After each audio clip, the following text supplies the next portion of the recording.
Hi everybody, welcome back to my YouTube channel. A bitch is back talking about books, and today we are gonna be talking about King of Greed by Ana Huang. I decided to read this book because I know that she's coming out with the fourth book in this series, so I decided why not catch up. I wasn't reading anything, or I didn't have anything that I was really excited to read, so I was like, I know Ana Huang is going to have an okay writing style that's very easy to read. Her characters are not horrible for the most part. Her books are interesting enough, so I thought King of Sloths coming out soon. Why not finish up the series so far and read King of Greed? And that is exactly what I did. This is going to be my review of it. Let's just get into it. I gave King of Greed a 3 out of 5 stars. I think overall it had all of the points there to be a great book. Good characters, good quotes, very good plot arc that when you really think about it, like, wow, reading about something like this, good plot. Execution is a whole nother story, and I think this book just kind of fell flat to me, okay? So what is King of Greed about?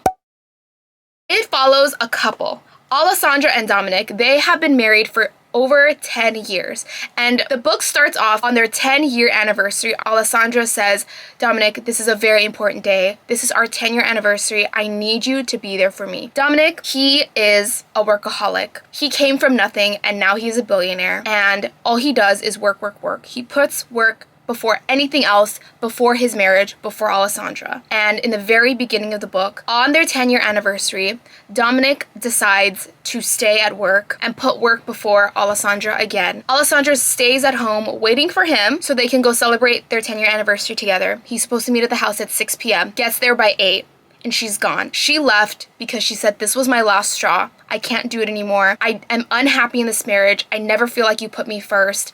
I feel like a shell of myself within these 10 years that I've been around you. I need to find myself again. Who am I? Dominic, I want a divorce.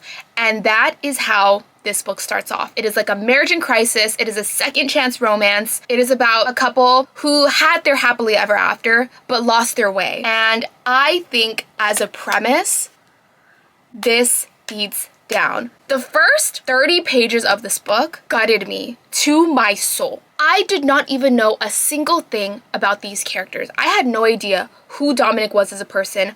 I have no idea who Alessandra was as a person. I don't know how much they love each other. Maybe I really do like how Ana Huang writes. I don't know. But those first 30 pages, I could feel it in my soul. How much it was hurting Dominic to see that Alessandra was not home, to see that she was gone, to see that he left the house in the pouring rain looking for his wife and trying to figure out where she was because he was scared to death because this is his other half. How heartbroken Alessandra was because time and time again this has happened and it was just hurting her so much, and she felt like this was the last straw. She couldn't take it anymore. 10 years in a marriage, and what did she have to show for it? The first 30 pages ate down, okay? I was in it in the first 30 pages. I was excited. I was like, oh my god, this book is gonna eat me alive. I was here for it. And I think even the first 100 pages, I felt the same way. I think there were twists and turns within the first 100 pages where I was like, okay, not what I was expecting. For example, she's like, Dominic, sign divorce papers, please. I need this. Being an Ana Huang love interest, we know the kind of love interests that she has. They're very domineering. They're like alpha male type people. Dominic, not gonna lie, he suffers from Andrew Tate syndrome. He thinks that more money, the more things that he has around him, aka King of Greed, that everybody will love him, that everything will be okay with the more money you have, and that things would keep getting better, and that he gets to keep the girl, that he gets to keep his trophy, you know, his trophy being the girl. When in reality, that's the one thing that broke this marriage up. Him having this mindset, you think you know where the plot's gonna go. Oh, he won't sign the divorce papers. He won't give her up. Within the first 100 pages, I actually love, and this is an unpopular opinion from the reviews that I've reading of this book, I actually love that he ended up signing those divorce papers, because she told Dominic, I cannot be in this relationship anymore. I do not know who I am. I am unhappy. I need you to sign these divorce papers. I need you to free me. And he actually did it. That actually shocked me because it's something that I feel like an Ana Huang character wouldn't really do. Alpha male, domineering, selfish men, but they're selfish in a way I get what I want, and what they want is the girl. And because they're so adamant about it, it's like hot, you know, because it's like in a book. But I loved that they changed expectations. He's actually gonna sacrifice something for once and sign those divorce papers. That was the only thing in the entire book that I felt like Dominic really did for Alessandra. Him signing those divorce papers was the only act that I felt in the entire book. I felt like, oh my God, he's actually listening to her. He's actually loves her, and for once he actually sacrificed something to her. And that's when, in the first 100 pages of the book, when he did that, I was like, wow, maybe this book is gonna really exceed my expectations and be really good. In the very beginning, I was like, this is a 5 out of 5 star read. Like, I was loving the characters, I was loving what they were going through, I was loving the stakes that were at hand. I loved how it diverted expectations by him actually signing those papers and them actually being broken up. But then after that, I think the book just kind of fell flat to me, and that's why I ended the book with it being a 3 out of 5 stars, because it ended up being a little repetitive. There was a lot of groveling, but it was just, there could have been more. This is where I feel like the synopsis and the idea of the book just did not follow through in execution. So yeah, the book is a 3 out of 5 stars. So I'll talk about my likes. I like that they also took us back. They had flashbacks in the very beginning about how their relationship had its beginning and how it started out in their past, how they ended up falling in love with each other when Dominic had nothing before he was a billionaire. Their start, and how they literally got married after a year of knowing each other, but it just felt like something so natural. I really like having that backstory there, following the backstory and also following how they fell in love again. I love that we get to see both times of that, all follow that same arc. And I also love that the justifications felt real. This is one thing, okay? Alessandra, she's a bad communicator, and that is actually the reason why they broke up in reality, because who knows, maybe if you had spoken up, and they talk about this, okay? They talk about this throughout the book. Maybe if Alessandra had spoken up since the very beginning of their marriage, oh, I don't want you to go to that work event. I don't want you to go out on our Friday night date night dinners because I want our quality time together. If she had actually spoken up about that, instead of being like, oh no, it's okay, babes, I understand, you need to go to work, and being that supportive person. It's one thing to be supportive, it's another thing to let your marriage deteriorate because you are not communicating. Girly pop, come on now. That was bad on her, and he also did really bad things. So I think all in all, it's a really realistic depiction of how not communicating with each other can really break up a marriage. And I also love that this is a story that talks about the after the happily ever after, right? These are two people that we could have read their beginnings. We could have read an entire book about how they fell in love the first time and how they got married and all of these things. Instead, this book you can probably put in any other book. This stuff could easily happen with Juliet and Aaron Werner. It could happen with Ivan and Jasmine in From Mukov with Love. It could happen in any Emily Henry book, but they're really good communicators for the most part, so except the Happy Place one. But all in all, this story, I love that we are getting to see the journey in the middle. When there are problems, when there are issues, when the happily ever after is over. I absolutely love that, and I feel like I wish they did more with it. I also think that Alessandra wanting the divorce and seeing how that was the last resort and she had to pick that last resort, it made sense, and you could see the thoughts roaming in her head on why she's doing this, why she needs to find herself, why she wants the divorce, and how she feels like she cannot trust Dominic anymore and that he will never change.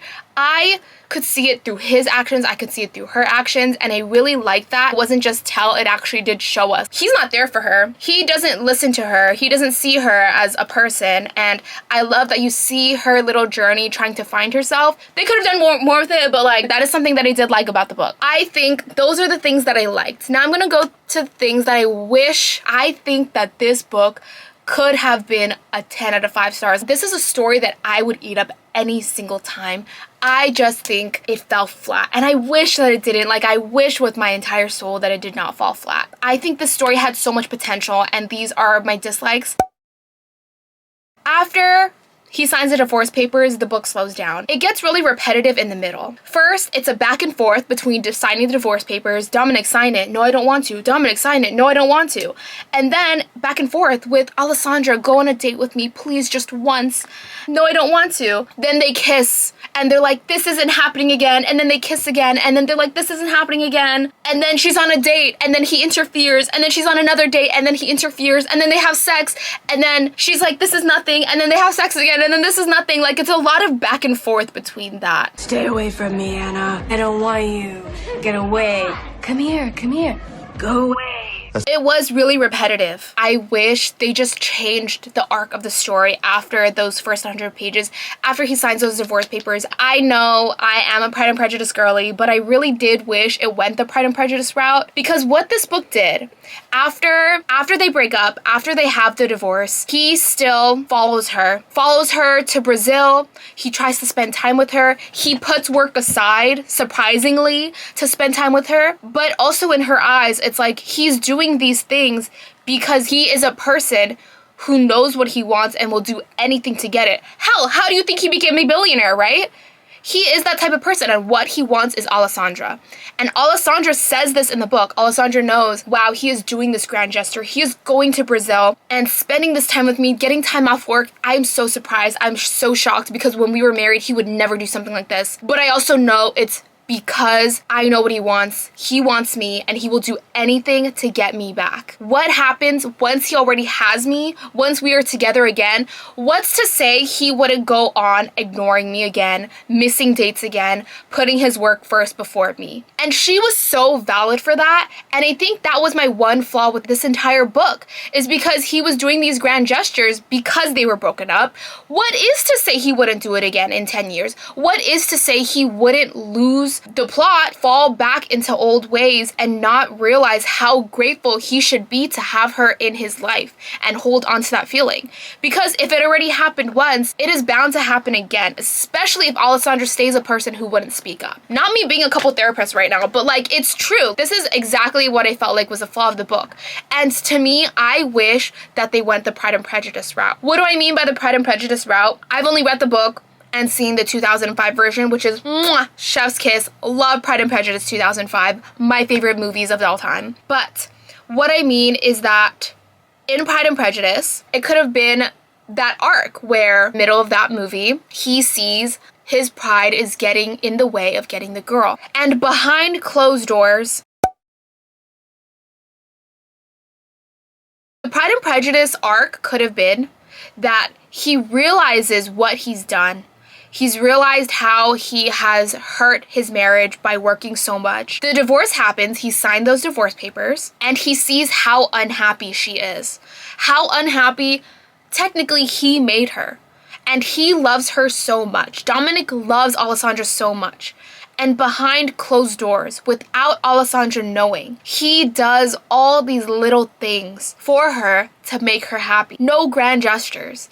All these little things without her knowing to make her happier. Maybe that could be something happens with the flower shop. The flooding happens, right? We could keep that arc. Oh my God, there's a huge flood that happened. I need this business. I want this business. I want it to thrive. It's something I'm passionate about. And he does something behind closed doors, is able to fix the flooding. Oh, congratulations. This contracting company said that we're able to do the flooding fixture at a very low cost, and this, that, and the third. And she's like, what? Oh my God, like, it's my lucky day. Lucky day being it was actually Dominic who was doing that for her. You know what I mean? Like, some sort of arc like that. So all of these little things and these little small gestures that she knows nothing about, like how it happened in The Right Move. She wanted fertility therapy, if you've ever read that book. And behind closed doors, Ryan gets her fertility therapy without her ever knowing, without having it be this gesture to be like, I want you back, I'm here, let me help you fix the flooding in your walls, and then get jealous at the guy who is her landlord, also helping her fix the walls in her thing.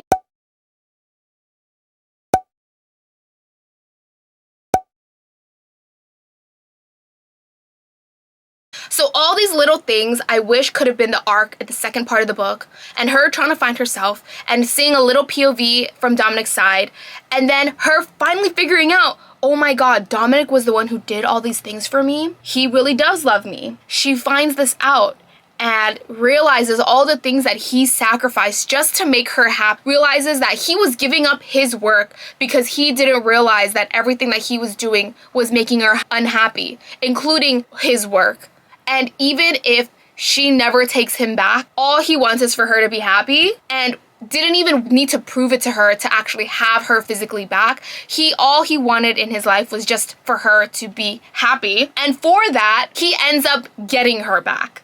And she ends up going back with him because he realizes that all of these little actions, after he realized what he did before the divorce, was ruining her and rotting her on the inside. All these small little things he did for her brought her back to life. That's how the arc would end. That's how the book would end. And then their marriage could get back together. I don't know if I explained that plot thread well, but I wish they went that route instead of him just low-key down her neck all of the time, just trying to be around her all the time, around every corner, seeing her on dates and getting jealous, and I think they could have done more with it. The back and forth that actually happens in the book, right? The little repetitiveness, her going on a date, him getting jealous, them kissing and doing it and then getting jealous, and she's like, no, come back, stay away, come back. Get away. Come here. Go away. All that repetitiveness didn't actually show us anything as a reader, because he could have easily done the same things 10 more years down the line, and nothing really changed from the beginning of the book to the end. What really made him solidified, oh my god, I am a changed person. This divorce changed me. I am going to be better now. I just don't feel like I really got any of that. The only time I really got that was when he signed the divorce papers, like, swear to God. I still liked this book. Was short and sweet. It was a good, short 300-ish pages. It wasn't horrible to read. It wasn't extremely boring, like how, I'm so sorry for those who liked the book, but how King of Pride was boring for me. It wasn't extremely boring. I feel like it was a realistic-ish depiction of what after Happily Ever After could be like, what a marriage in crisis is. I loved the plot. I loved that we're getting to see a story like this. In execution, it could have done better. And that is really how I feel about a lot of Ana Huang books. Like, the quotes were there. The story thread was there. Like, damn, marriage in crisis, like, ooh! Like, I would eat it up, you know? And I did eat it up. And I just feel like it fell flat.